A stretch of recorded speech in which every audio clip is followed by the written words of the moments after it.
Marbury smiled at the Duke of Ravensgate and pinched her niece on the arm at the same moment, so that no one in the room saw either the smile or the pinch for what they were.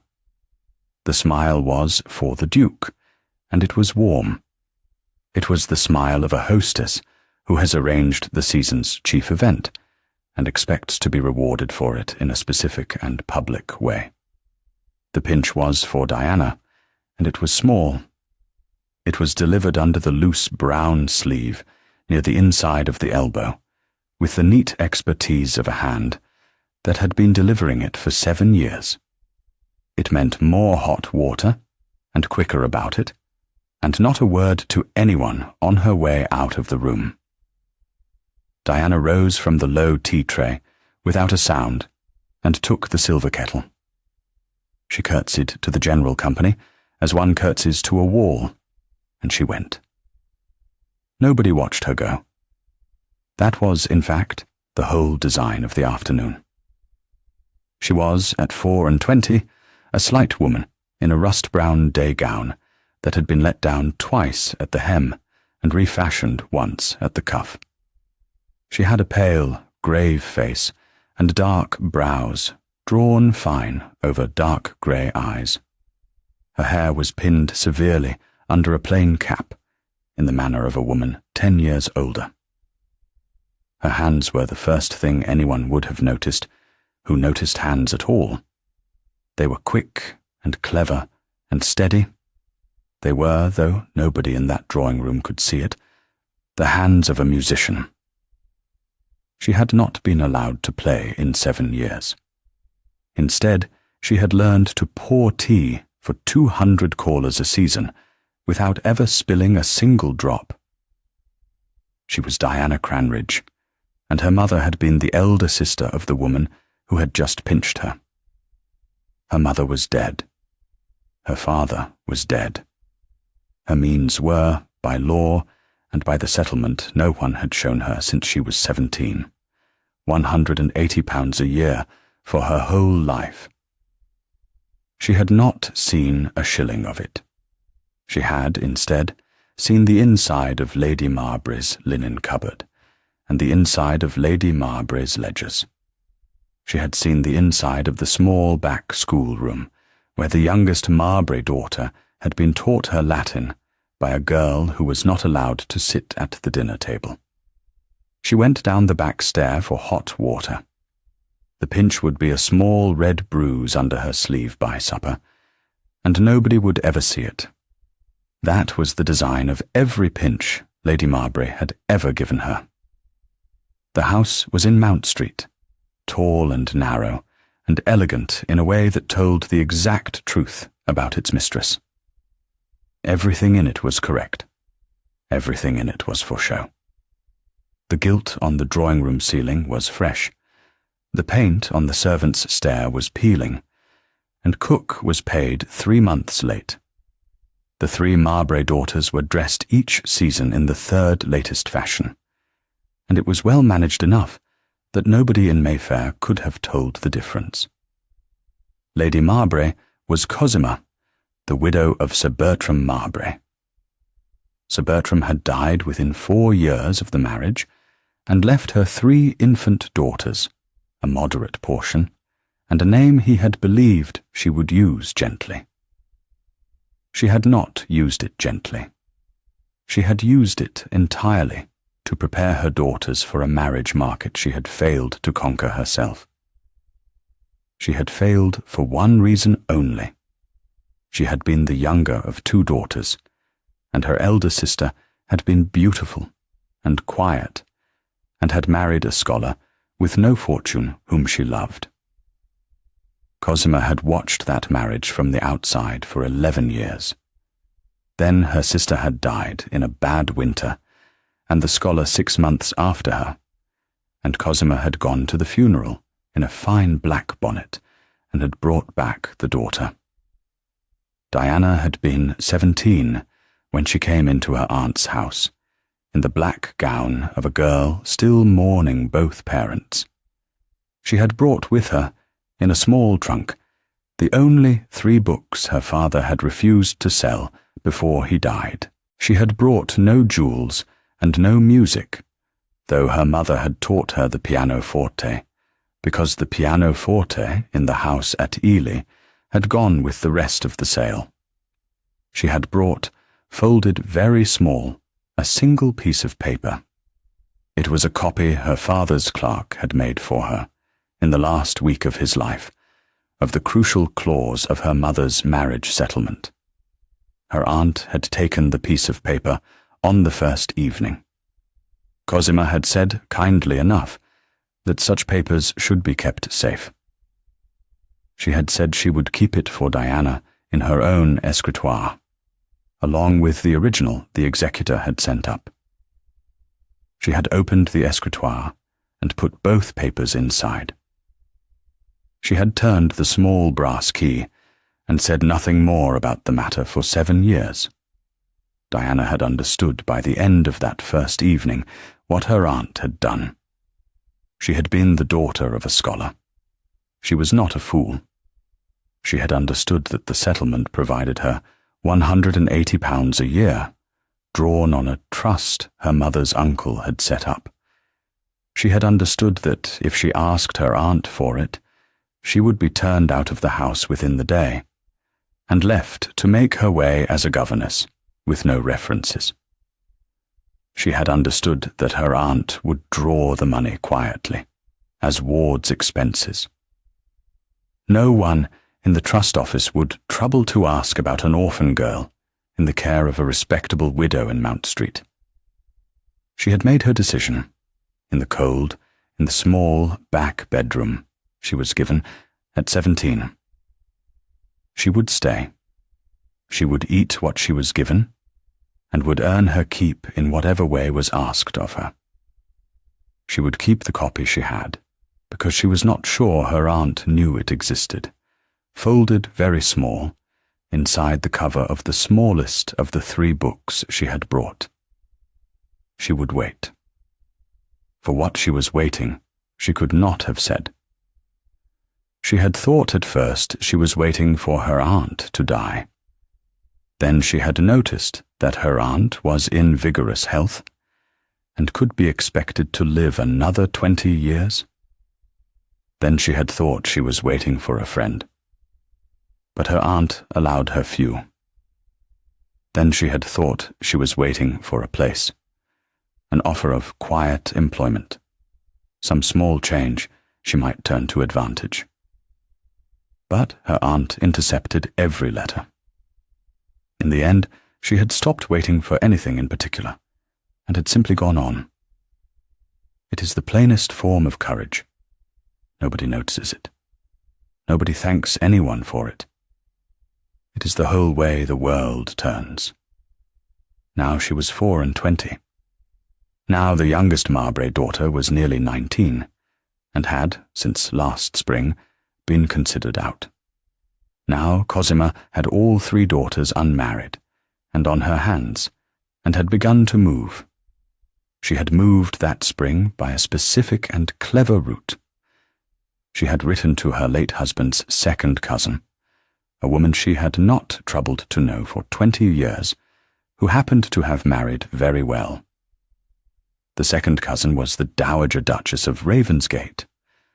The dowager was elderly and gravely ill, and had one son, unmarried at 32, whom she wished to see settled before she died. Cosima's letter had been a small model of the art. She had said nothing about her daughters. She had asked only whether the dowager, as a great favour, would accept a small, quiet visit in the season, and whether her son could be persuaded to come with her. The dowager had accepted. She had accepted because she was dying. She had accepted because she wanted, before she went, to have seen every unmarried girl of decent birth her son might possibly take, and to have formed her own opinion. She had told her son so, plainly, over her medicine. He had bowed to her, and said, "Very well, mother." He had said it because his mother was dying, and asked for very little, and because he was, in all things not involving his own dignity, a dutiful son. He was Ellis. He was Duke of Ravensgate at 32. He had come into the title at 27, on the sudden death of his father in a hunting accident. He had spent the 5 years since in the House of Lords, and in the great mouldering pile of Southcross in Kent, learning the true cost of what he had inherited. Southcross was falling. Its roof had needed replacing for a decade. Its farms had been let go by a father who had preferred hounds. The tenants were tired. His steward was tired. His mother was dying. He himself was tired to the marrow of the polite scheming of every woman in Mayfair, with a marriageable daughter and a mother alive. He was tall. He had a face that people called cold, and that his few close friends called simply tired. His eyes were a very dark brown, so dark they read almost black at candlelight. His hair was raven black. He dressed well, and always in dark colours, because he had no patience for the finery of men his age. He was, in the house, a serious young Whig of the reforming set. He was, in private, a serious young man who had gone straight from his father's funeral into responsibility, and had not yet been permitted to grieve. He had come, that afternoon in Mount Street, because his mother had asked him. He had brought her carriage. He had helped her up the shallow steps. He had bowed to Cosima Mowbray in the correct way. He had said the correct things. He had sat and had begun the polite and dreadful business of being shown the 3 Mowbray daughters. They were seated in a row. Cosima had thought carefully about this. The eldest was placed farthest, so that her beauty would come slowly upon a viewer, as a good picture does. The youngest was placed near the fire, because she had a small colour when warmed. The middle one was between them, in a dress Cosima had had refashioned from the eldest's last winter gown. Cosima did not think about her much, because she had never been able to think of a use for Alice. Priscilla was 26. She was the beauty. She had been the beauty at 17. She was still the beauty at 26. 6 seasons had passed. No offer had come. The fact was one Cosima did not permit to be spoken in the house. Priscilla had golden hair and a white throat, and a way of turning her head that had been much admired at Almack's the season she came out. She had learned, in the years since, to smile without moving her mouth very much, because a smile that shifted her upper lip was less becoming than a smile that did not. She was clever, in the sharp, narrow way of a woman who has decided a thing is owed her. She had decided at 10 that she would be a duchess, and she was still deciding it 6 seasons on. There was under the beauty a small, worn place that a careful eye could see. She was not cruel. She was frightened. She had been raised for one purpose, and the purpose had not yet been achieved, and the fear of not achieving it had begun to eat her from the inside, like a slow, small mouse. Alice was 22. She was the middle, and she was not the beauty. She had brown hair, and a plain, kind face, and eyes the colour of tea. She read when she could get books. She was Diana's ally in that house, though the two of them were careful never to be seen as friends. When Diana was ill, Alice brought her a cup of broth by a back stair. When Alice was frightened, Diana held her hand under the table. It was very little. It was, sometimes, everything. Jemima was 19, the youngest. She had been out one season, and was, by all indications, going to be out for several more. She was a giggling girl, easily led, who followed Priscilla's tone in every room, because it was safer than choosing her own. She had, though nobody in the family had troubled to notice, a real gift for languages.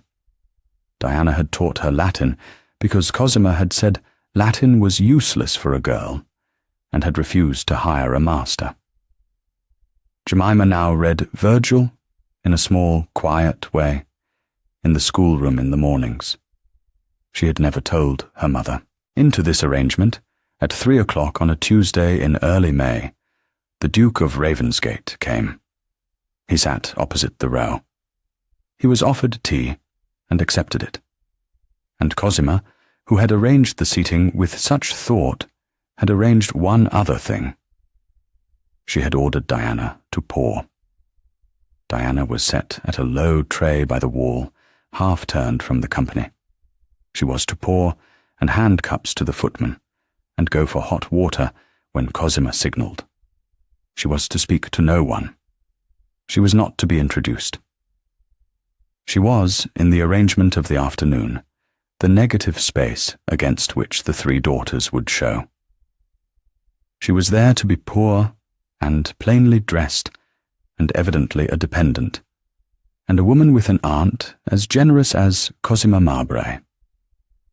Cosima had explained this to Diana that morning in 3 sentences that had left no room for reply. Diana had understood. Diana had, in truth, been prepared to understand at 17, and had been paying attention ever since. She came back with the hot water and refilled the pot at the low tray. She sat with her small pale hands in her lap and looked at the tea things and not at the Duke. She had trained herself, over 7 years, not to look at male visitors. It was easier for everyone. The Duke had noticed her.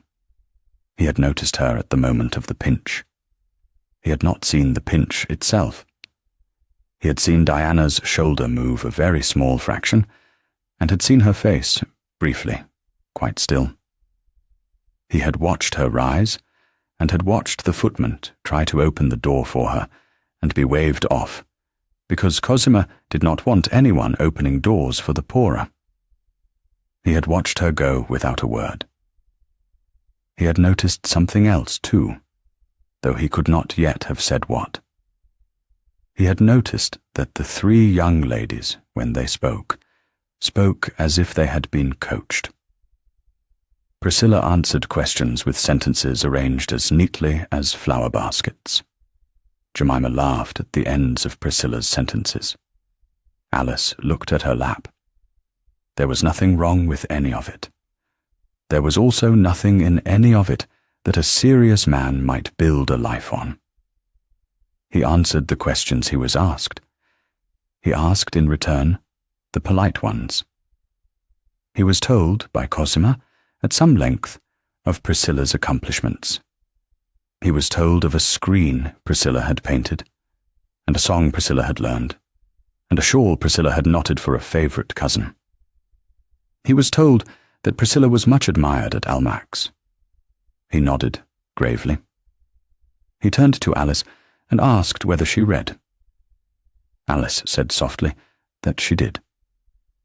He turned to Jemima and asked what she had been reading lately. Jemima said, with a nervous glance at her mother, a novel of Miss Edgeworth's. She had not, in fact, been reading a novel of Miss Edgeworth's.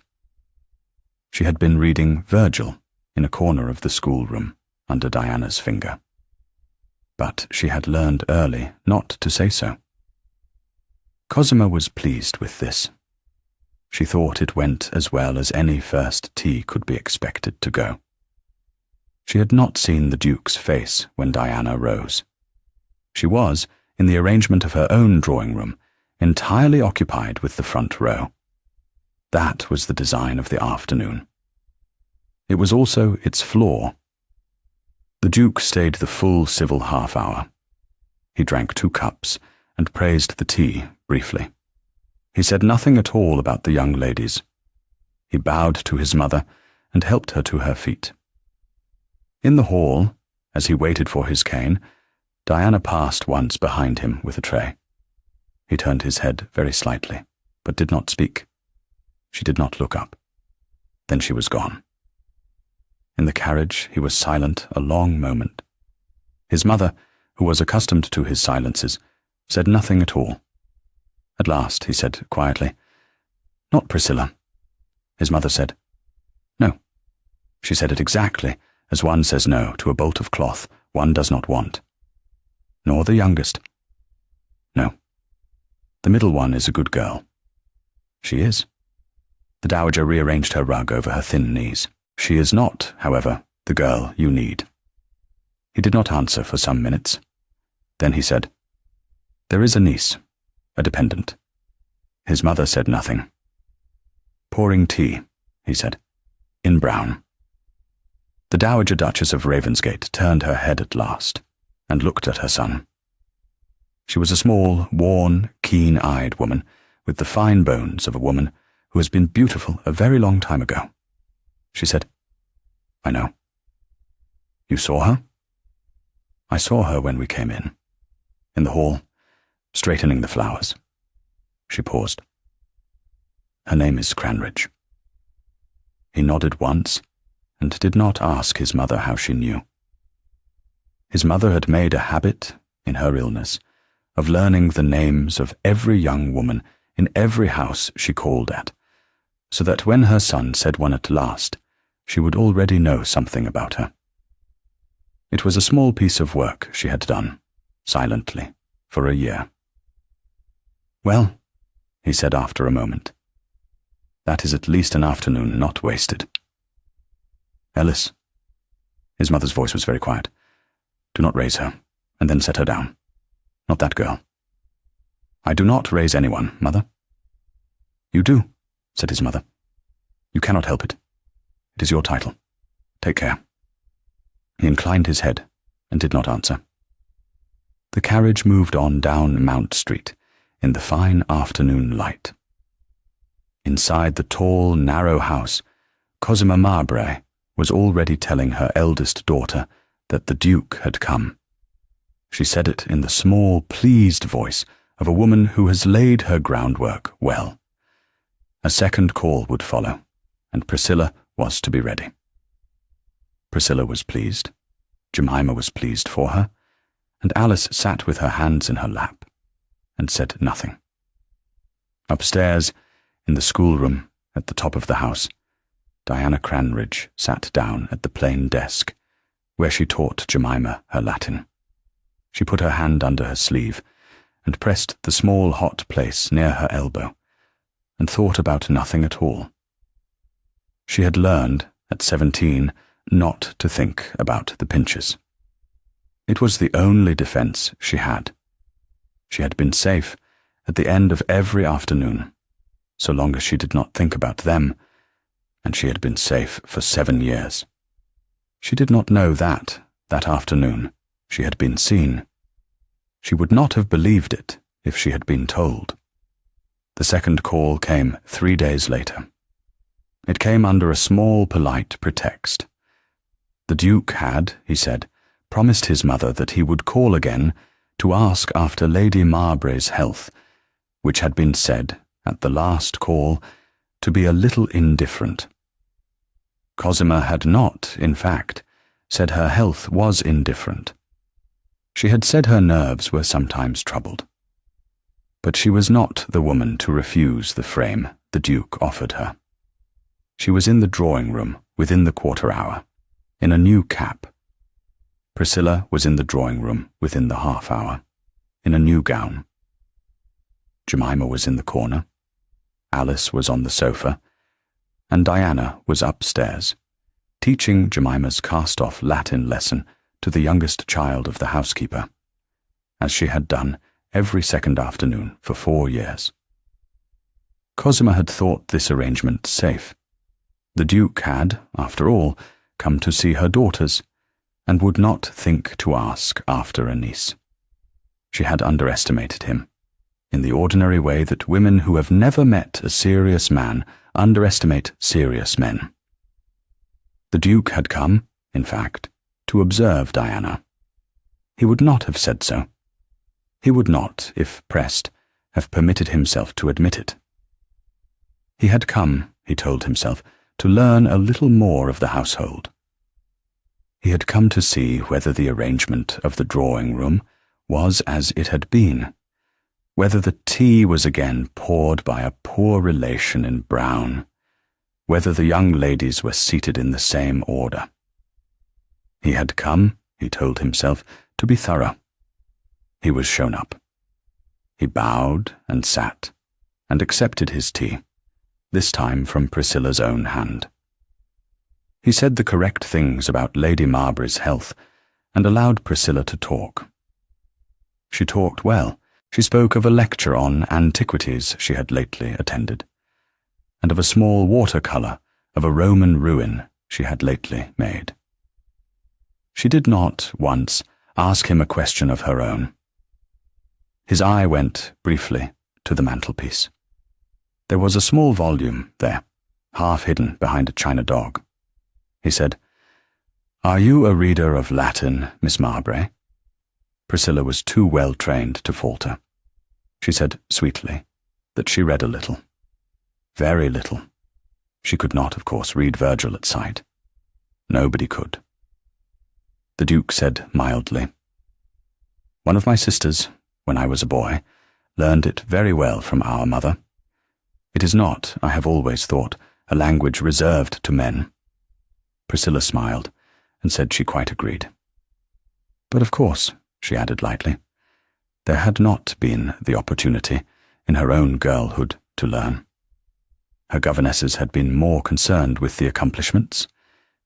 It was such a pity. Cosima nodded gently at this.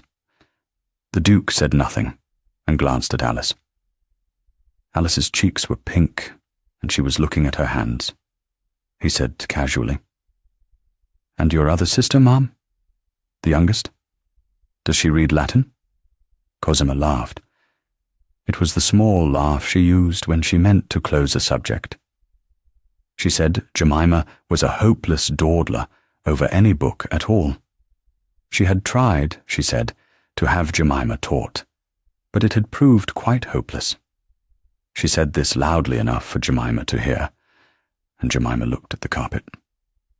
The Duke said gently, "Miss Jemima, what is your favourite Latin author?"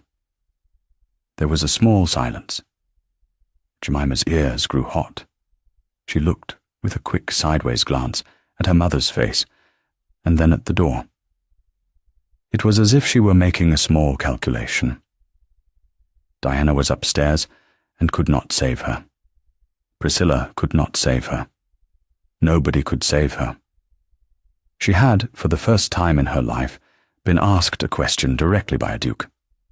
She said very quietly, "Virgil, Your Grace?" Cosima's face did not change. She had not been trained by any tutor.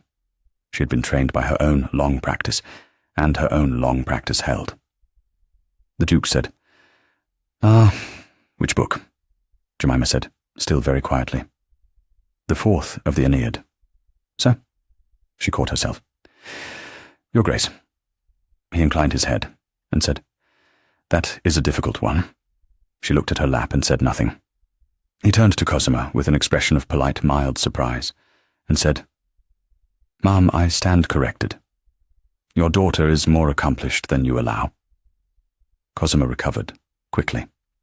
She said with a small, warm laugh that Jemima had done a little Latin, indeed, with the last governess. She had almost forgotten. The last governess had been very fond of the ancient languages. Poor woman, she added lightly. She had died last autumn. Diana had, in fact, not been Jemima's governess, and Cosima had never hired a Latin master, and there had been no last governess. The Duke, who had 4 sisters and had known several governesses well, did not press it. He nodded gravely and let the moment pass. But he had seen the calculation Jemima had made. He had seen the quick sideways look at her mother, and had seen the ears grow hot. He had noted, silently, that there had to be somewhere in that house a Latin book that had been read carefully, and someone patient who had guided the reading. It was not Priscilla. It was not the mother. He waited. They talked, then, of the season. Priscilla was warm again, and light, and clever. Cosima steered the conversation around a corner or two of good news about the family. The Duke drank his tea. He rose to leave, in due course. He bowed to the ladies, and on his way to the door, he glanced briefly at the sofa table, where a small household ledger lay open, and closed himself. He had not touched it. He had only glanced. The hand in it was very fine. It was small, and even, and not any of the 3 daughters he had spent the hour with. It looked like the hand of a woman who had kept for a long time a house's accounts. He said his goodbyes and went. In the carriage back to Grosvenor Square, he was quiet again. When at last he spoke to his mother, he said only, "The middle one," and after a moment, "And the 4th." His mother said, "The 4th? There is a 4th young woman in that house, mother. She teaches Jemima her Latin. She keeps the accounts." His mother said, "Ah, so it is she." He did not answer. "We'll take a very short break. If you don't want to miss new stories, please subscribe to the channel." He came a 3rd time, and a 4th over the next fortnight. He came with his mother, and he came alone. He came in the mornings and in the afternoons. He asked questions about the house. He asked, once, whether he might see the small garden at the back, which Cosima had mentioned in an off moment was newly planted with roses. Cosima sent Priscilla out with him. Priscilla walked with him along the paths, and told him at some length what each plant was called. She did not know one of them. She had learned the names off the plan the day before. He listened gravely. He asked in a mild voice whether the roses were Diana's work. Priscilla's step did not check. She said with a small light laugh that Diana, dear thing, had helped a little. Yes, indeed, everyone in the house helped a little in the garden. She was very fond of Diana. The Duke said, "I have not, I think, been introduced to Miss Cranridge." Priscilla said sweetly, that of course he had. He had met Diana at the tea 3 weeks ago. Diana had been poring. She was such a dear thing, but very shy, and she preferred not to be introduced formally to visitors. She was, poor soul, a little afraid of company. It was, Priscilla said, the awkwardness of her situation. They all felt so for her. The Duke said, "I see." He said it in a voice his mother would have recognized. His mother knew that voice.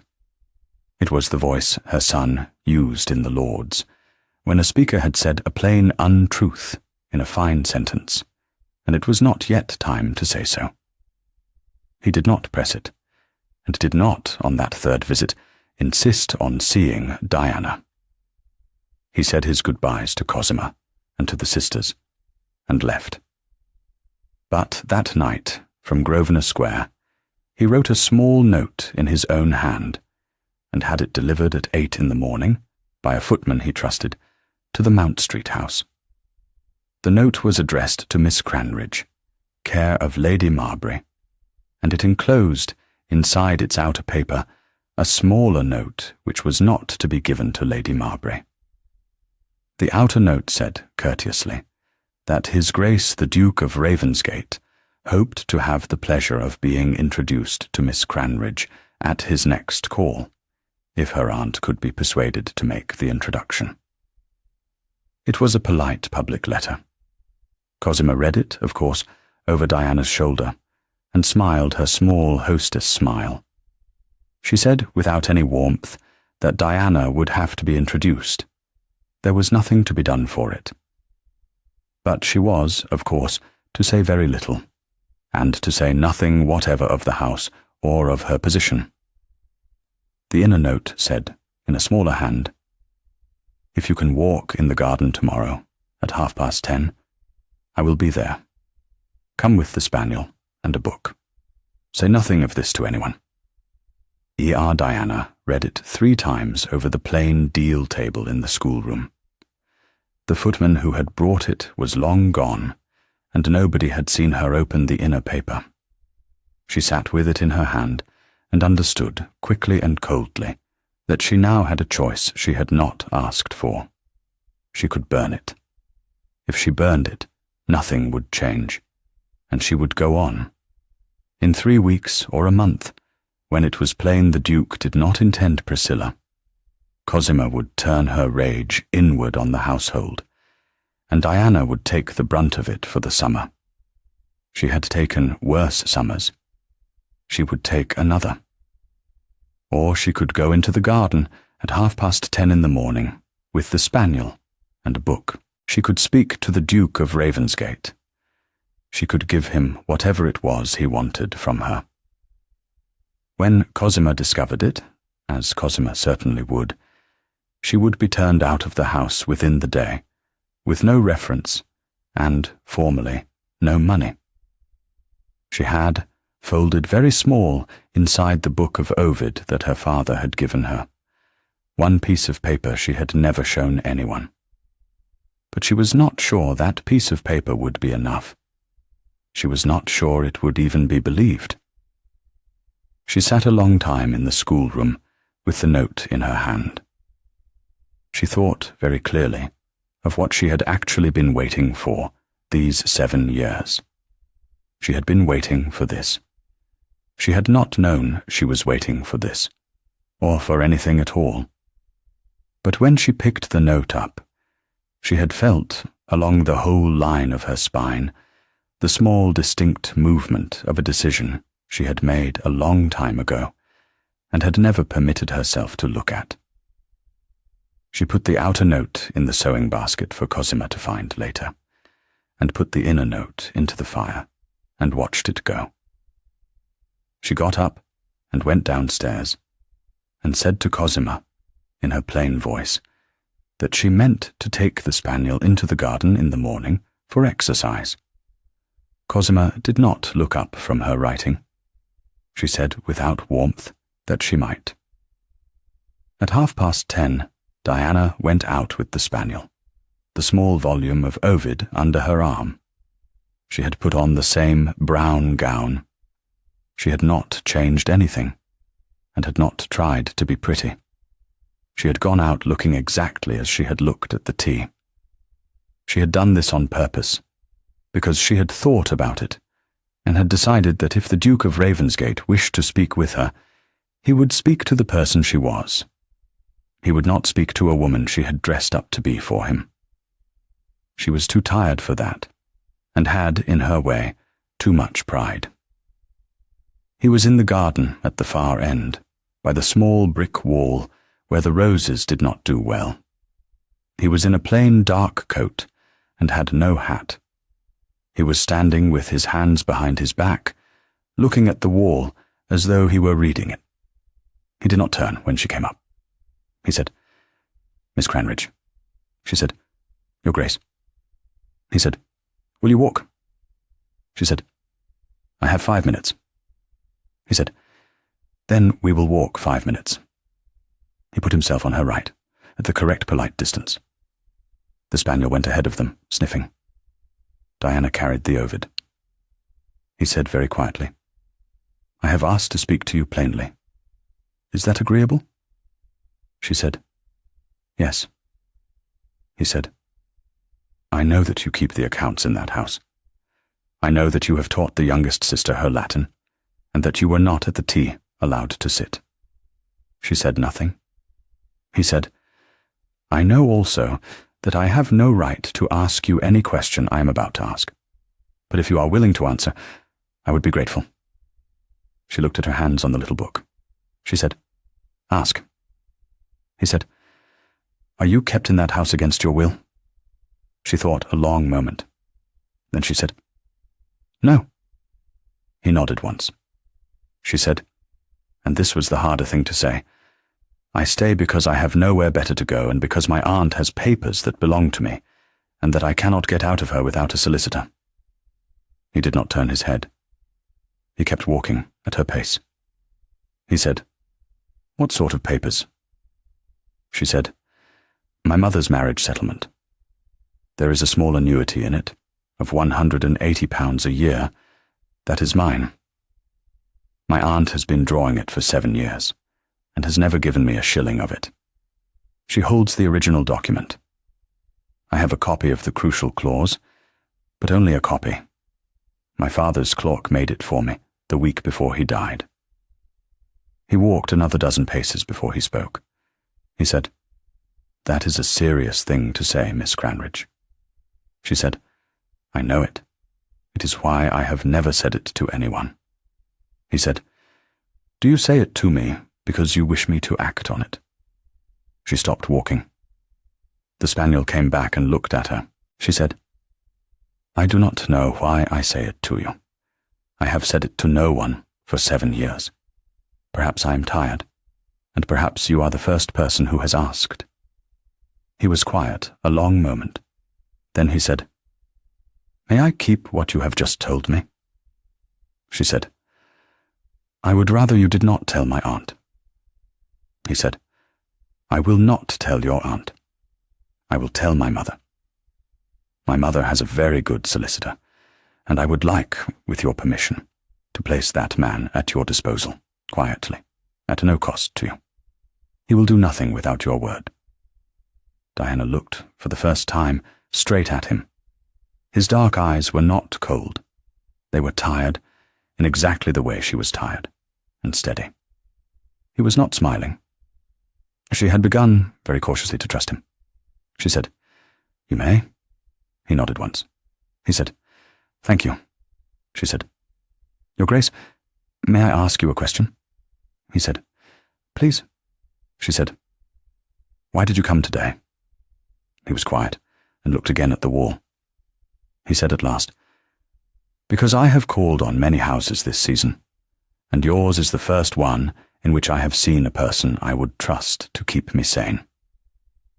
She looked at him. She said, "That is not a small thing to say." He said, "It is not a small thing to mean." She said, "You do not know me." He said, "No. I know a hand in a household ledger. I know a girl who taught her cousin the 4th book of the Aeneid in secret. I know a young woman who took a pinch in her aunt's drawing room and never said a word." His voice went, briefly, very quiet. "It is enough to know that I would like to know more." She said, "You have very little time before my aunt sees us from the window." He said, "Then let me ask my one plain question. May I call again? Not on your aunt, on you." She was quiet a moment. She had never in her life been asked such a question, and had not, 7 years ago, expected ever to be asked one. She said, "I have no drawing room. I have no receiving day. If you wish to see me, you must contrive it." He said, "I can contrive." She said, "Then yes." She said the word plainly, and exactly once. She turned then, because the spaniel was pulling toward the house, and did not curtsy, because she was walking. She went back up the path with her book, with her plain brown gown, with the dog trotting a step ahead. The Duke of Ravensgate stood at the end of the path for a little while, looking not at her, but at the small brick wall where the roses did not do well. He was not a young fool. He knew quite clearly that he had just done a thing that men of his rank were not supposed to do. He had just committed himself, silently, to a plan of action that would end in a marriage with a woman his mother's second cousin had been at some pains to hide from him. He knew that Cosima Mowbray would fight him for it, and he knew that he would win. He did not know how much the winning would cost the woman with the small book. He walked back through the side gate and out into Mount Street, and did not, on that afternoon, call formally at Lady Mowbray's front door. Cosima, at the drawing-room window, had seen him leave the garden. She had not seen him enter. She had, from the angle, seen only the last of him. the tall dark coat retreating along the street. She had thought it strange, and had asked Priscilla whether the Duke had been in the garden. Priscilla, who had been at her needlework in her own room, had said she did not know. Cosima had said sharply that Diana was to come to her at once. Diana came, and said she had walked the spaniel in the garden, as arranged, and had seen no one. She said this in her plain voice. Cosima looked at her for a long minute. She could not quite tell whether Diana was lying. She had not, in 7 years, ever found Diana out in a lie. She had noticed that Diana sometimes said very little rather than lie. She said at last, coldly, that Diana was to keep out of the garden until further notice. Diana said softly that she would, and curtsied, and went upstairs. That afternoon, in the schoolroom, she taught Jemima her Latin as usual. She did not say a word of the garden to anyone. For 8 days after that, nothing at all appeared to happen. The Duke did not call at Mount Street. He was seen twice at Almack's, both times in the company of his mother, and both times he stood by a wall and made polite conversation, and did not dance. Cosima, at Almack's, presented Priscilla to him in a small, deliberate manner. He bowed and said good evening, and did not ask Priscilla to dance. He turned to speak with an older gentleman of the reforming set, and did not turn back. Cosima went home in a very dry temper. She did not, however, know what he was doing during the day.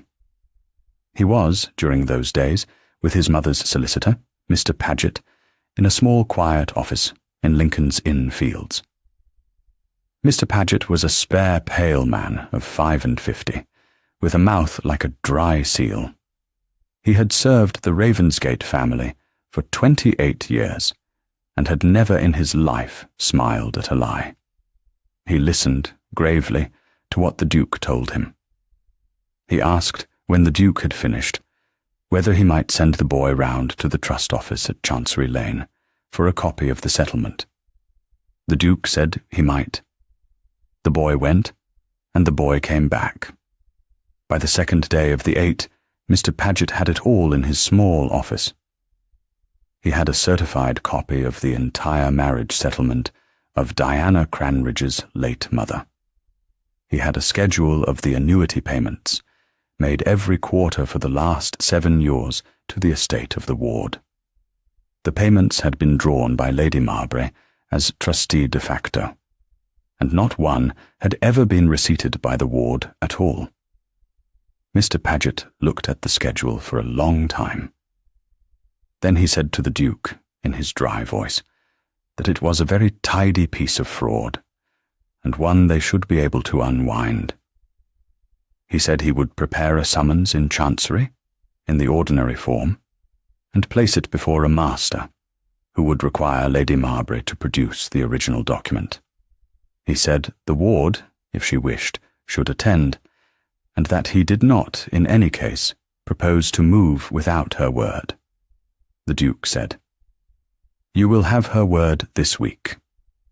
Mr. Paget said dryly, "I hope so, Your Grace. Do not put yourself in the position of having asked a young woman to make a decision she cannot make. It is not her aunt she has to fear.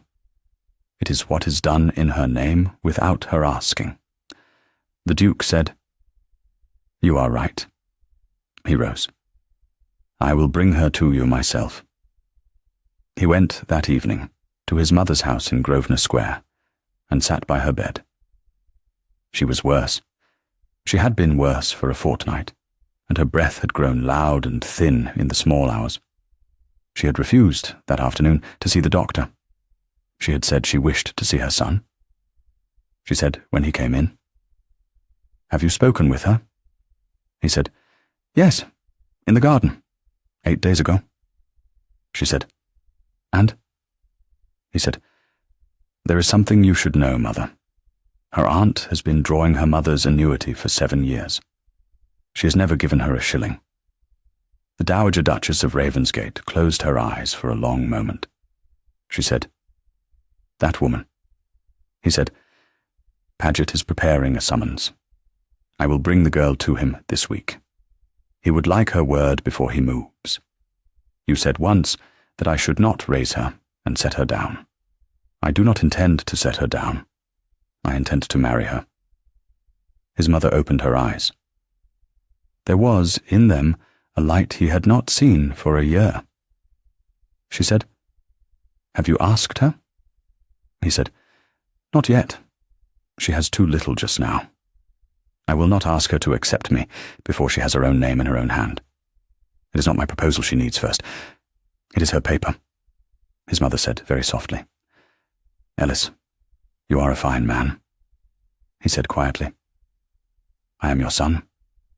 She said, "Do not wait too long." He said, "I know." She said after a moment, "Go and get her then, and bring her to Paget, and do not let that woman keep her another quarter." He kissed her thin, dry hand. He said he would. The next morning he wrote another small note. This one he sent to Alice. He had judged Alice correctly. He had noticed, at each call, that Alice went out every morning to a subscription library in Curzon Street, alone, on foot, with the spaniel, and stayed the better part of an hour. He wrote to her that if she cared for her cousin, and could be trusted, he would be at that library at 11 on Thursday, and would like a word of 10 minutes. He signed only his initials. Alice was a plain, kind, timid young woman. She had feared her mother her whole life, and had feared her sister only a little less. She had never, in her 22 years, done a single thing her mother had not directed. She read the note twice, and sat very still a long moment. Then she folded it small and put it inside her stocking, because she had heard once in a novel that this was the safest place to keep a letter you did not want your mother to find. On Thursday, she went to the library at 11 with the spaniel. The Duke was there, and Rose. He said gravely, "Miss Alice, thank you." She said, quite pink, "Your Grace." He said, "I need your help. It is for your cousin's sake. She is in some difficulty about a settlement which is legally hers. My solicitor is prepared to act, but she must come to him." Alice said, "Mamma will not let her out of the house." He said, "I know. It is why I have written to you. Can you contrive that she goes out with you tomorrow morning? To this library, or to a milliner? Anywhere. She need only come out of the door with you. My carriage will be at the corner." Alice said, "Where will she go?" He said, "To Mr. Paget in Lincoln's Inn Fields. He is my mother's solicitor. He is entirely to be trusted. She will be back in 2 hours," Alice said in a very quiet voice. "Mamma will know she has been out." He said, "Yes, she will know." Alice looked at her hands. She said, "It will be very bad for Diana afterwards." He said, "It will. For a day. Only a day. On the day after that, Diana will have a paper in her own hand that will let her walk out of that house whenever she chooses. If she wishes, she may walk out that afternoon. I will take her in my carriage to my mother's house," Alice said, still very quietly. "Are you going to marry her?" He said, "Yes, if she will have me." Alice looked up. Her eyes were shining. She said, "You will be very kind to her?"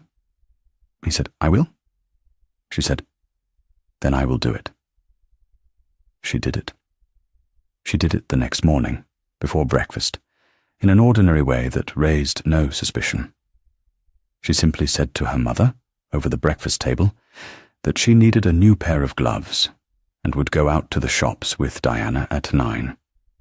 Her mother, who had begun to be tired of the daughter's company that season, said absently to go and come back promptly. She did not look at Diana. She was reading the paper. Alice and Diana went out together at 9. The spaniel came, too, because it always came out with Alice. At the corner of Mount Street, Alice pressed Diana's hand once and turned back with the dog, as arranged, saying loudly that she had forgotten her purse and would go home and catch Diana up. Diana walked on, alone, to Grosvenor Square, where the Ravensgate carriage was waiting at the corner. She was in it and away before the clock at St. George's had struck 10. Mr. Paget received her in his office in Lincoln's Inn Fields. He rose and bowed and offered her a chair and tea. She refused the tea and sat, very small, in the chair. She kept her hands in her lap and her face still. She had been sitting still, in one house or another, for 7 years, and she was very good at it now. Mr. Paget laid out the papers on his desk with quiet care. He said, in his dry voice, "Miss Cranridge, will you look at these?" She looked. She saw the certified copy of the settlement, the schedule of annuity payments, the receipts, 7 years of them, signed by Lady Marbury as trustee, never countersigned by Diana at all. She sat very still. Then she took out of her reticule a small folded piece of paper, unfolded it, and laid it on the desk beside the certified copy. It was the copy her father's clerk had made her at 17. The two were, of course, identical. Mr. Paget looked at it.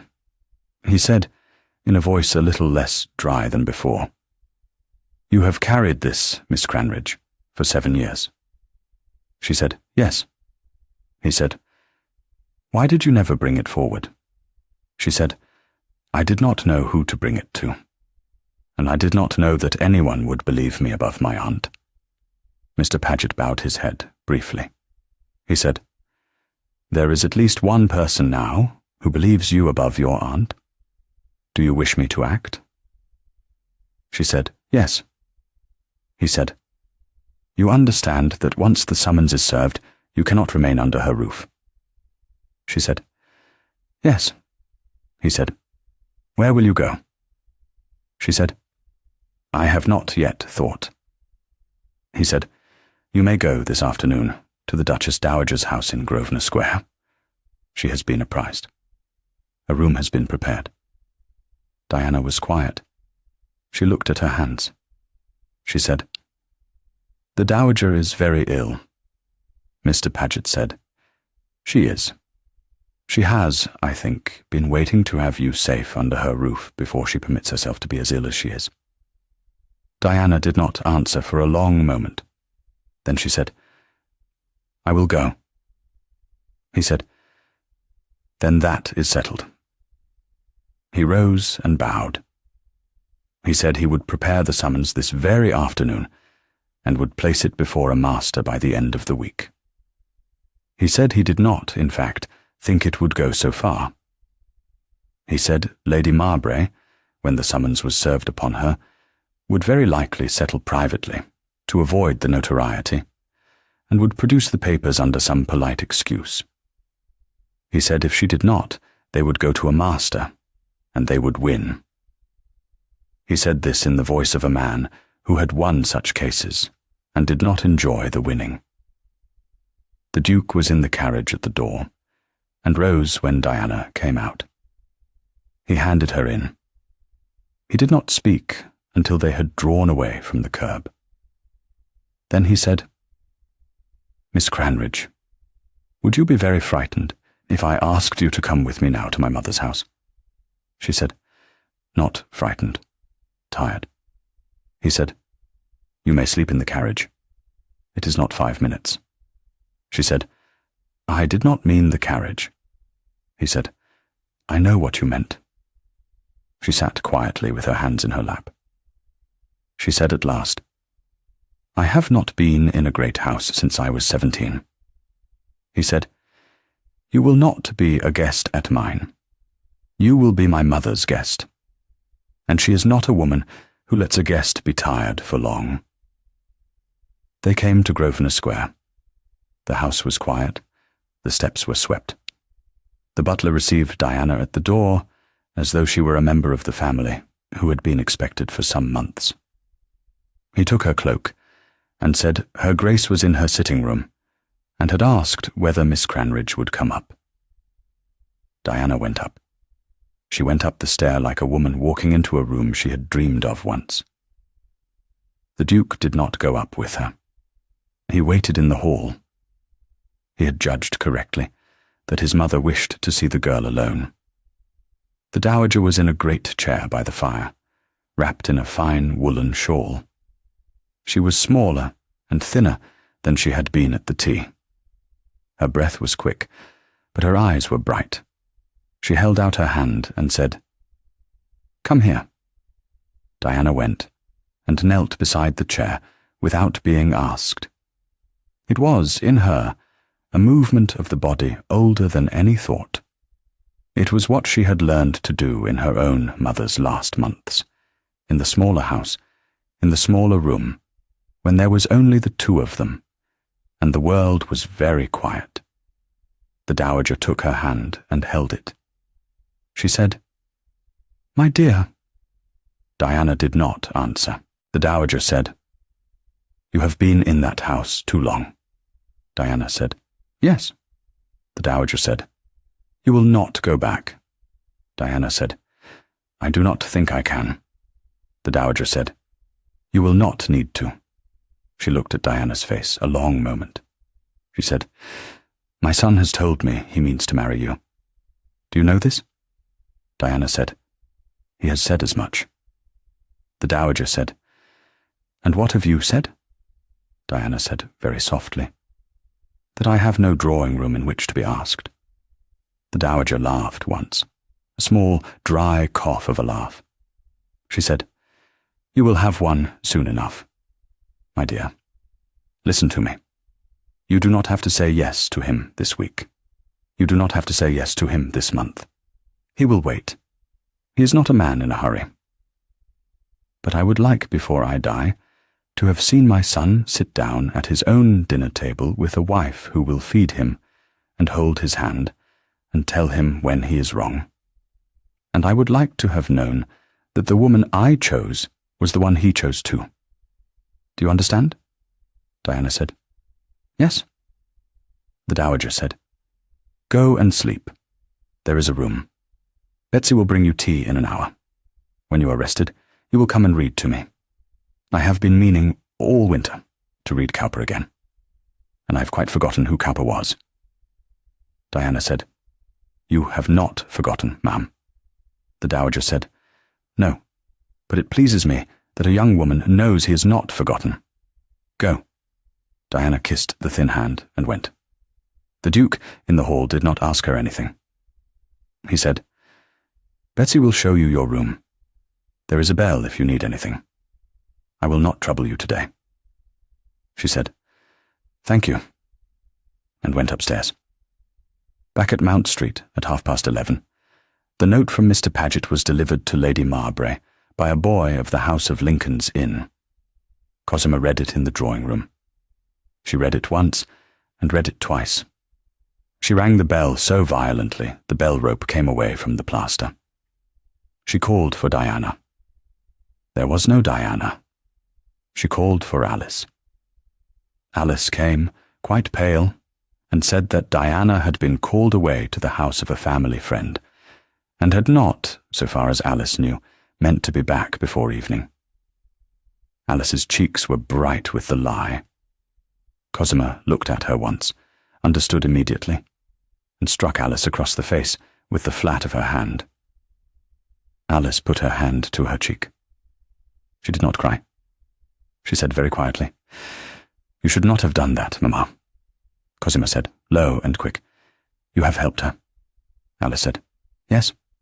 Cosima said, "You will not go out again this week." Alice said, "I do not need to go out. She is safe." Cosima stood a long moment with the note in her hand, her chest rising and falling. She said, "Where has she gone?" Alice said, "I will not tell you." Cosima said, "You will." Alice said, "No."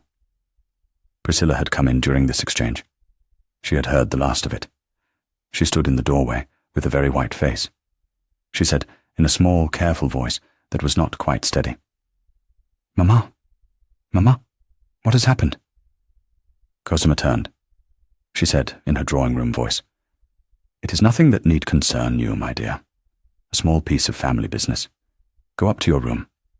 Priscilla said, "Diana has gone?" Cosima said, "Diana has gone." Priscilla said, "With him?" Cosima did not answer. Priscilla stood in the doorway a moment longer. She said, "I see." She turned and went, not up to her own room, but along the passage to the schoolroom. She sat down at the plain deal table where she had never in her life sat down before, and put her elegant hands flat on the top and looked at them. She thought, for the first time in her 6 seasons, quite clearly, about the person she had become. She thought about how long her mother had been shaping her toward this one prize. She thought about the pinches under Diana's sleeve. She had, of course, known about the pinches. Everyone in the house had known. She had never said a word. She sat a long time in the schoolroom. Downstairs, Cosima was writing. She was writing to her sister-in-law, the wife of a small country baronet, asking whether the family might, in an emergency, come down for a fortnight to Wiltshire. She was writing to her banker, asking for a small advance, and to her hairdresser cancelling a session. She was, in short, moving to weather what she had begun to understand as a storm. She had not yet seen its true size. She had not yet, in her 7-year habit of underestimating Diana, understood that Diana had left her house because Diana now had, for the first time, somewhere to go. She learned that on the second day, when Mr. Paget called in person at 3:30, with a young clerk carrying a portfolio and a bailiff at the front door.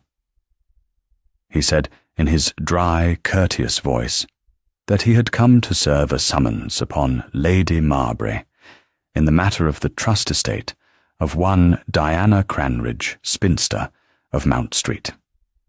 He said he would leave the summons with her steward if she preferred, but recommended that she read it herself and consult her own solicitor without delay. Cosima read the summons. She read it standing by the mantelpiece with the paper in her hand.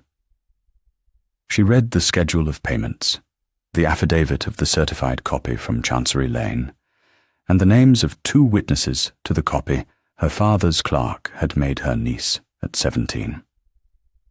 She was very white, and more angry than she had ever been in her life.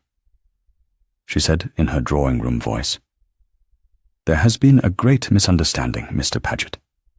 He said, "That may well be, ma'am." She said, "I have been drawing that annuity as trustee for the maintenance of my niece." He said, "I do not doubt it, ma'am. The court will require the receipts. It will require a full accounting.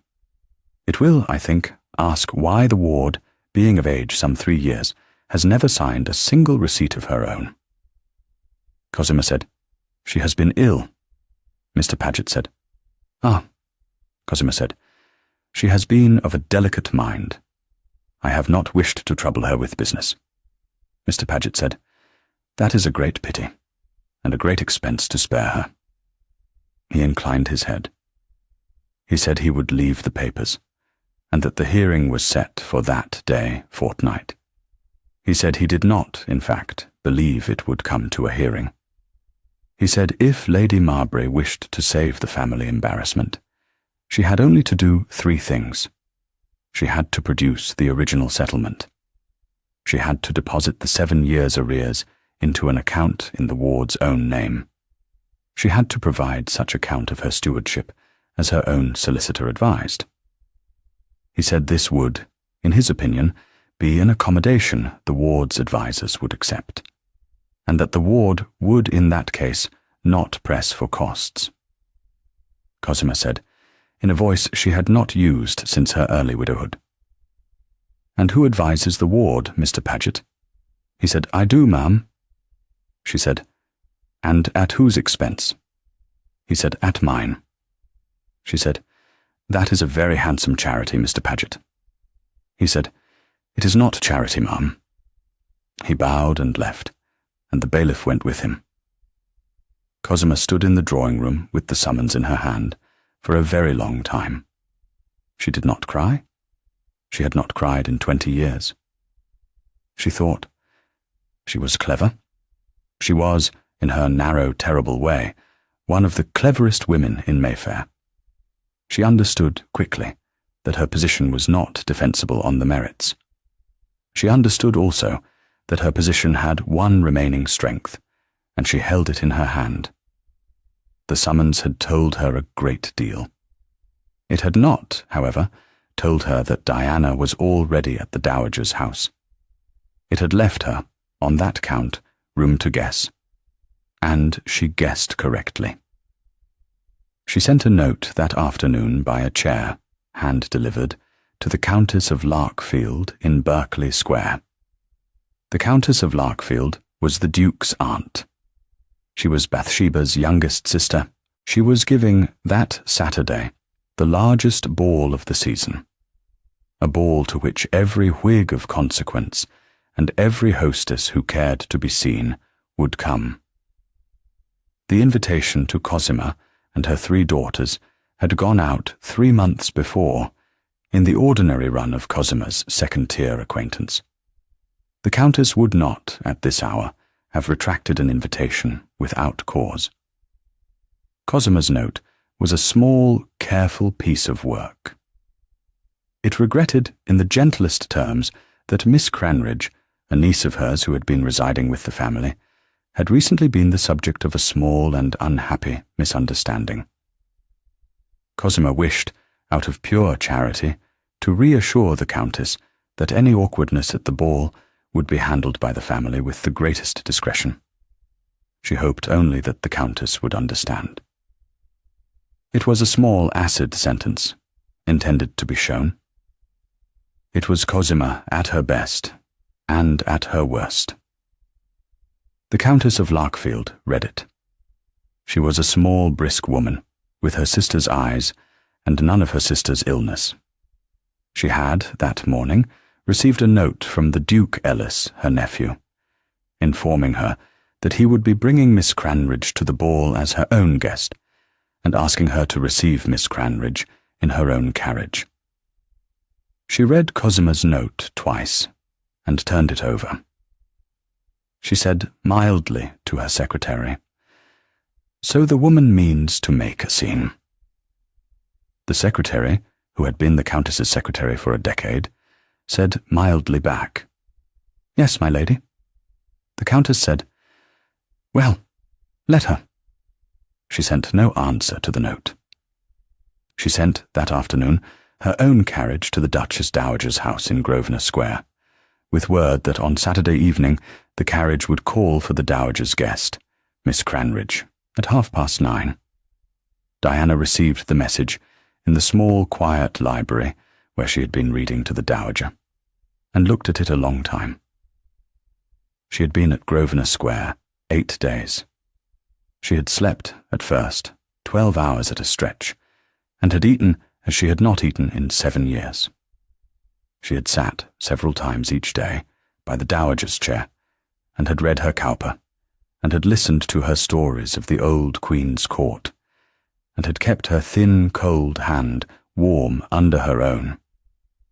She had walked once in Kensington Gardens on the Duke's arm in the mornings. He had not asked her again, and had not touched her hand.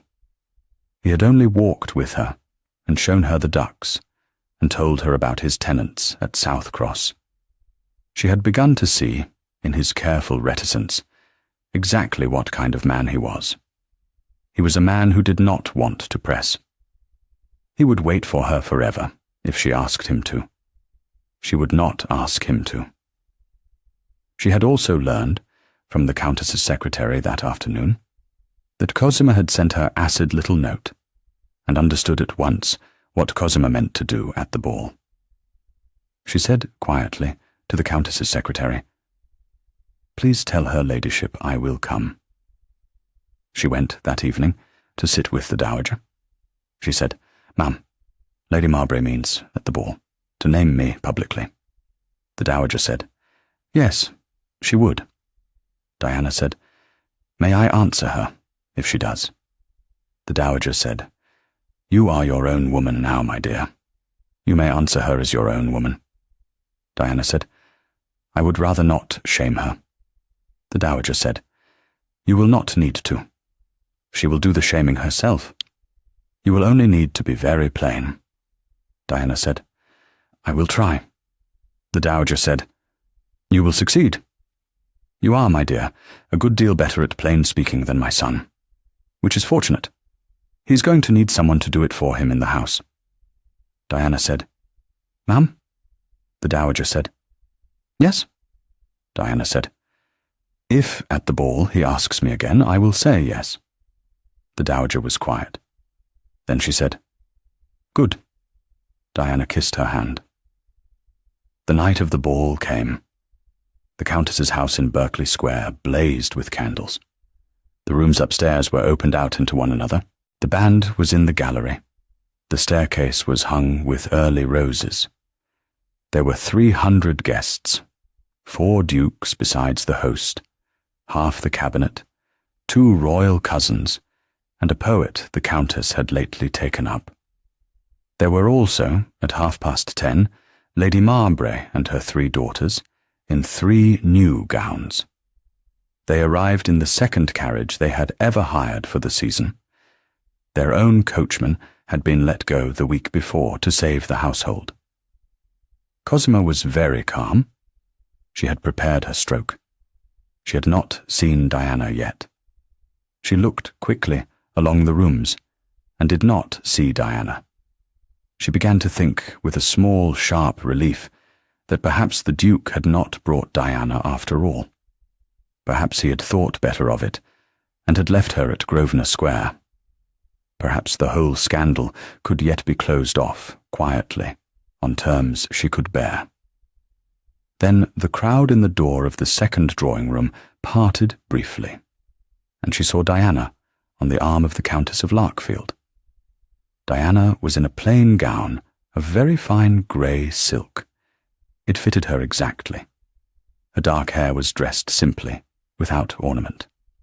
She wore at her throat one small brooch of her mother's, a pearl set in a plain gold band. She had carried it, folded in the smallest of her 3 books, for 7 years. She had put it on for the first time that evening. She looked quite quietly, like herself, and like a woman of standing. Cosima had one moment. She took it. She went across the room with her 3 daughters behind her, as one goes when one has decided that the only remaining move is to hold what ground one has. She stopped a step from the Countess and curtsied. She said in her drawing-room voice, pitched to carry to the 6 people nearest, "Lady Larkfield, how kind of you to receive my niece. Diana, dear, you must not tire her ladyship." Diana said nothing. She curtsied to the Countess, briefly, and did not curtsy to Cosima. Cosima said, still pleasantly, still with the small, warm smile of a hostess, "It is such a kindness of you, dear ladyship, to be at the trouble. My poor niece, of course, is not used to society. She has been such a difficult charge on our house these 7 years. But we have loved her."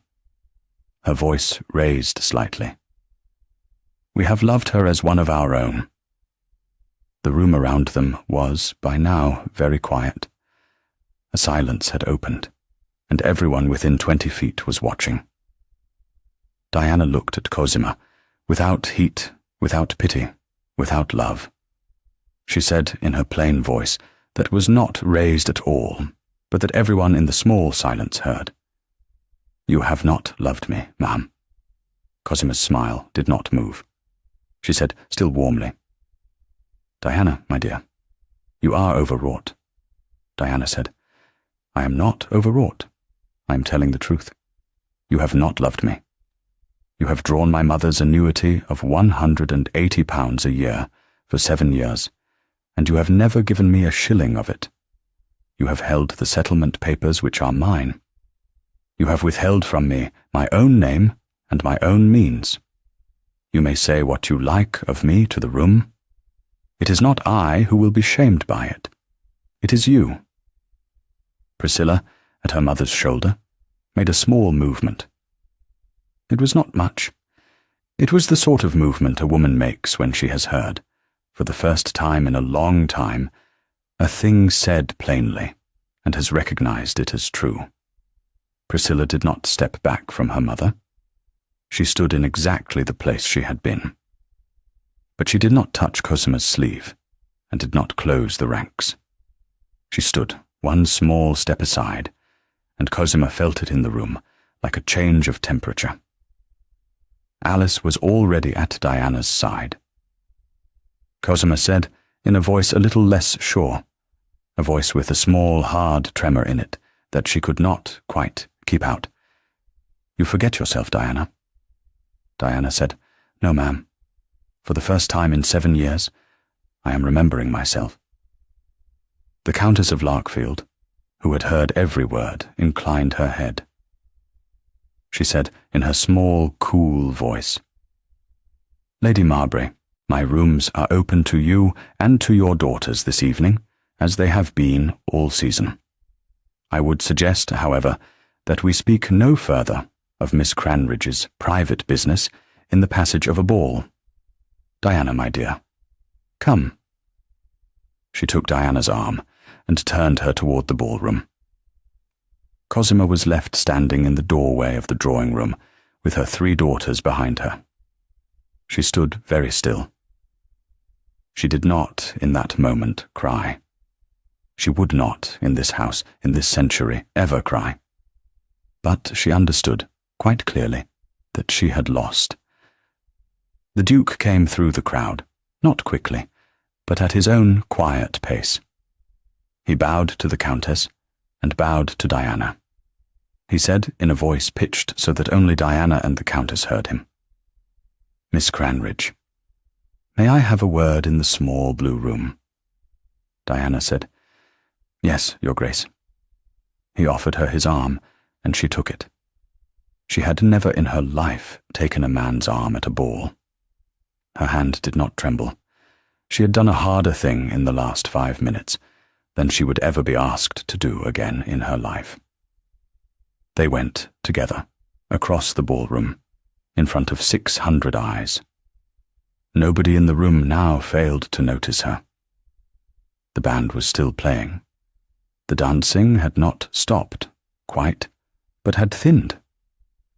There were, in the doorway of the blue room, 1 or 2 elderly people who had been sitting there, and rose politely as they came in and went out, closing the door behind them, without a word.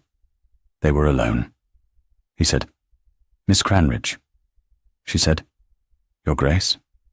He said, I asked my mother's permission a fortnight ago, and she gave it. I asked Mr. Paget's advice yesterday, and he gave it. I am asking you now. She said, Ask. He said, Will you marry me? She was quiet a very long moment. Then she said, Yes. He said, Not for the estate. Not because we have said tonight that I am your ally. Not because of your aunt. If you say yes only because of any of those things, we will find that out later, and it will be hard for both of us. I would rather hear no now than yes for the wrong reason. She looked at him. Her dark grey eyes were very steady.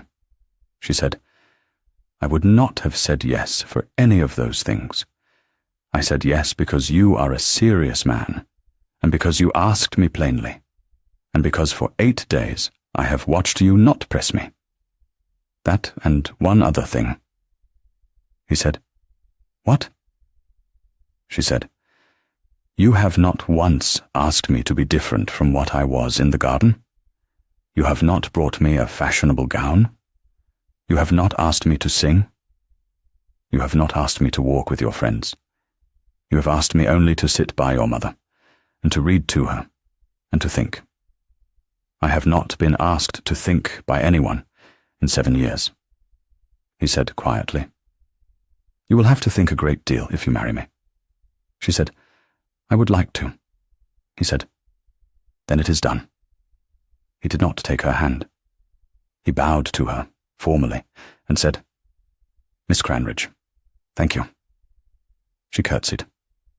They went back into the ballroom. The Countess met them at the door and put out her hand, and drew Diana in among her own people, and gave the Duke a look that said, without a word, that she was pleased. Cosima and her 3 daughters left the ball at 11. They did not stay for supper, and nobody remarked on their leaving. It is one of the small, dreadful truths of a great ball that the arrival of some people is watched, and the departure of others is not watched at all. They drove back in silence to Mount Street. Cosima did not speak. Priscilla did not speak. Jemima looked out at the streets. Only Alice, in the corner of the carriage, said one small thing. She said, half to herself, She was very fine tonight. Cosima said, without turning her head, Be silent. Alice was silent. The matter after that went quickly. Mr. Paget called upon Lady Marbury's solicitor at 10 the following morning. The solicitor, having read the summons and the affidavit and the schedule, and having formed his own view of his client's prospects at a hearing, advised her to settle. She settled. The settlement papers were produced, entire. The annuity was accounted for. 7 years of arrears, with such interest as the master would in the end have imposed, were deposited into an account in Diana's own name at Coutts. Costs were not pressed for, and Cosima's name did not appear in the papers. It was, as Mr. Paget had predicted, an accommodation. The betrothal was announced in the Morning Post within the fortnight. It was announced in the small, formal terms which the Ravensgate family used for such things. It was read in every drawing-room in Mayfair, and remarked upon by everyone. The Dowager Duchess of Ravensgate, in her sitting-room in Grosvenor Square, had it read aloud to her by Diana, who was sitting at her feet on a low stool. The Dowager put out her hand and rested it on Diana's dark head, and said, Well. The marriage took place at St. George's, Hanover Square, 6 weeks later, quietly, in the presence of the 2 families and a very few close friends. Diana wore a gown of white silk. It had been cut and made in 3 weeks by a modiste of the Countess of Larkfield's choice, and she had paid for it herself with her own money out of the account at Coutts. She walked up the aisle on the arm of the Countess's husband, since her father was dead. She was given away, formally, by no one, because she had, at last, no need of it. The service was brief.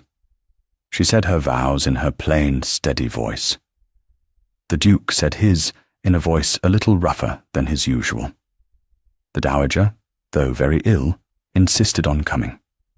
She sat in the front pew, wrapped in 3 shawls, and held Alice Marbury's hand. Alice had, after some quiet negotiation, been allowed to come, as the only one of the Marburys present. Priscilla had sent a note of decorous congratulation from Bath, where the family had gone the day after the ball. Cosima had sent nothing. Jemima had sent, folded very small inside her sister's note, a single line in her own hand. Thank you for the Latin. Diana had put it inside the small book of Ovid, where it would live for the rest of her life. The Dowager died in October, at Grosvenor Square. Diana was with her, and Ellis was with her. The Dowager knew them both at the end. She said in her last afternoon, holding Diana's hand, You will do very well. Go on being plain. Do not learn our manners. We have had enough of our manners in this family. Diana said, I will not learn them, ma'am. The dowager said, Good. She said, Ellis. Her son said, Mother. She said, Look after each other. He said, We will. She closed her eyes, and some hours later, in the small hours of a very cold night, she went quietly, without pain. Ellis did not weep at the bedside. He wept once, standing in the passage outside the door, with his forehead against the cold plaster, while Diana held his other hand. He wept for exactly the length of time he had, 5 years before, at his father's funeral, not been able to weep. Then he was quiet and went in. They buried her at South Cross, in the small church at the edge of the park beside her husband. Diana stood at the graveside in a plain black gown and did not cry, because she had learned, at 17, that tears are what people who watched pinches wanted, and had never gone back to them since. But her hand did not leave his the whole afternoon. That winter they stayed at South Cross. The great house was cold, the roof leaked in 3 places, and the kitchen chimney smoked. Diana walked in a good pair of half-boots from tenant cottage to tenant cottage, with a small notebook of her own. She listened, and she wrote. She had the roofers up in April, and the smiths up in May. By harvest, the great barn at the South Farm had a new door. The widow at the top cottage had a warm hearth, and the herd was up by 12 on the West Acres. It was not a great transformation. It was the ordinary work of a good mistress. Nobody sang songs about it. The tenants, who had been tired for a long time, began, slowly, to be less tired. Ellis was in the house 3 months of the year. When he was in the country, he rode out with her, or with his steward, or alone. He did the work of a serious young Whig of the reforming set. In the small drawing-room at South Cross, on the nights he was home, Diana and he sat by the fire on either side of the hearth. She read to him what he had written for the house. She told him where he had said a thing loudly, and where he had said a thing well. He was, as his mother had predicted, going to need someone to do it for him. Alice came to live at South Cross in the spring. She had been unhappy at Mount Street, and unhappier at Bath. She had written to Diana in a small, careful letter, asking whether there was any use in the country for her. There was. Diana had begun a small school in the village for the tenants' children, and needed a woman of a steady hand to run it. Alice ran it. She grew, in that plain, necessary work, into something like the person she might have been if her mother had not shaped her. She was not seen in the drawing-rooms of London again. She was seen every morning at 8, opening the schoolroom door for the children of her tenants. She was very happy. Jemima was, in due course, engaged to a young clergyman of good family and modest means whom she had met through Alice. She wrote to Diana at intervals, in a hand improved by her Latin. She was a small, quiet, happy woman by the end, much loved by her parishioners, who never guessed that she had been raised in Mount Street. Priscilla, in Bath, sat in her mother's drawing-room a long time. She was still very beautiful, and still very cold. But she was, after the ball, a different woman under the beauty. She had seen, in the doorway of the Countess of Larkfield's ball, exactly what her mother had made of her. She could not undo it, but she could refuse to make more of it. She refused 3 offers in the next year, from men she did not respect, whose money her mother pressed her toward. She married, in the end, a widower of 45, a Yorkshire baronet with 2 young children, whom she had met at the pump-room. He was a good man. He needed a mother for his boys. He was not, she said honestly to him before she accepted him, a man she loved. He said he did not need to be loved. He needed only to be helped. She accepted him and went north with him. She was not always kind to his boys, but she was, in the long, slow way of people who have been badly raised and understand it, learning. Diana wrote to her at Christmas each year, and Priscilla wrote back briefly. It was not friendship, but it was not nothing. Cosima moved from Mount Street to a small house in Bath at the end of that first summer. She lived on the small annuity Diana had, at her own quiet insistence settled upon her. She was not gracious about it, and never spoke of Diana by name. She lived in the end another 11 years, in the way of women who cannot forgive themselves and cannot say so. She died in her sleep, of a cold, in a winter of much rain. Alice went to the funeral, and Diana did not. Neither Diana nor Alice ever regretted that arrangement. 2 years after the wedding, in a fine May morning at South Cross, Diana bore a son. She named him Thomas for her father. He had his father's dark hair and his mother's grey eyes, and from the first hour his mother's steady disposition.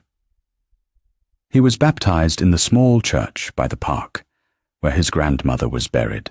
He grew, in due course, into a serious, quiet boy who read Latin at 7 and could ride a pony at 4, and who had, as the tenants said among themselves in the tap rooms, been born to the place. There would be, in time, a daughter after him, and another son. This is not their story. This is Diana's story.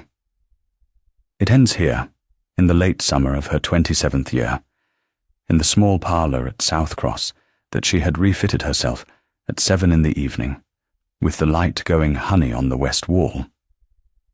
She had a letter from Alice about the school, and the small volume of Ovid on the table beside her.